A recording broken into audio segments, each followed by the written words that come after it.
Grigori Raspoutine. Pour beaucoup, un saint homme, pour d'autres, un démon. Mais pour ces assassins, il était l'homme impossible à tuer.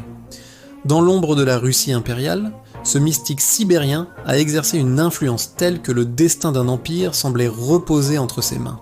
Le poison, les balles, l'eau glacée, rien ne semblait pouvoir arrêter le cœur de celui qu'on surnommait le moine fou.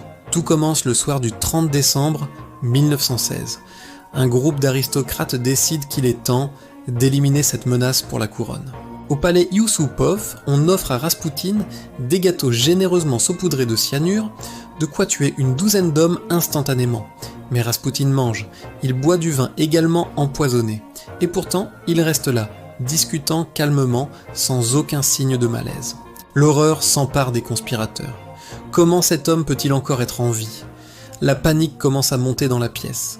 Désespéré, le prince tire un pistolet et fait feu en plein cœur. Raspoutine s'effondre lourdement sur le tapis. Le cauchemar semble enfin terminé. Mais alors que les assassins s'approchent du coin du corps, le moine fou ouvre soudainement les yeux. Une force surhumaine l'anime encore. Il se jette sur son agresseur, agrippant son épaule avant de s'enfuir dans la cour enneigée, hurlant sous une nouvelle salve de tirs. Blessé à plusieurs reprises, il rampe désespérément dans le froid sibérien, poursuivi par les ombres déterminées à achever leur besogne.